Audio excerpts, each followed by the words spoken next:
گناہوں سے توبہ کرنے والا ایسا ہے جیسے اس نے گناہ کیا ہی۔ اگر کوئی اسلامی بھائی توبہ کرے تو ایسی کیا نشانی ہے کہ اس کی توبہ قبول ہو گئی ہے؟ اس کے بارے میں کچھ وضاحت فرما دیں۔ گناہ سے توبہ کرنے والے کو کیسے پتہ چلے گا کہ اس کی گناہ سے توبہ ہو چکی ہے اور وہ گناہ اللہ نے اس کو معاف کر دیا ہے؟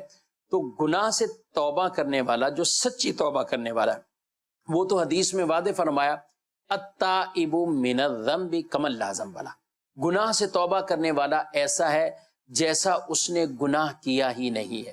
اب یہ سچی توبہ اس کی جس کی ہوئی تو اس کی کچھ علامتیں ہیں۔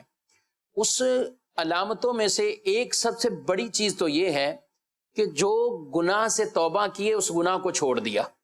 اگر یہ اسی پر ہی قائم ہے تو یہ پھر توبہ نہیں ہے۔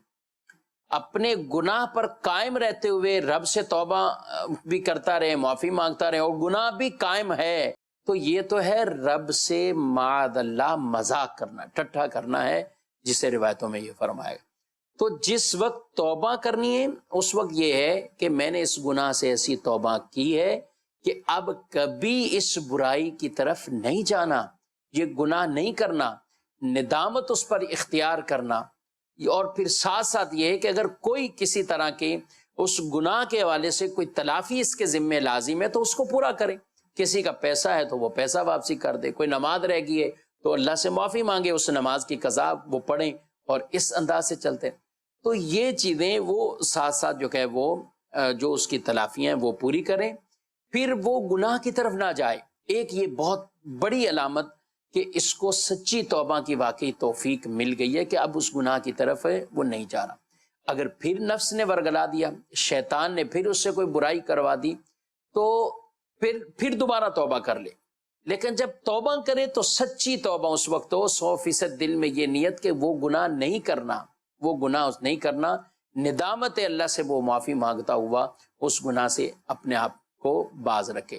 پھر ساتھ یہ کہا نیکی کے کاموں کی توفیق مل جانا، یہ گناہ سے توبہ کی قبولیت کی علامات میں سے اسے بیان کیا گیا کہ اب ایک تو تھا برائی کی طرف، اس سے توبہ کی تو وہ گناہ چھوڑا، پھر ساتھ ساتھ نیکی کے راستے پہ چلا، تو یہ جو توفیق اللہ کی طرف سے اسے ملی ہے، نیکی والے کاموں کی توفیق ملی ہے، تو یہ ہے ایسے معاملات جو توبہ کے لیے معاون ثابت ہوتے ہیں۔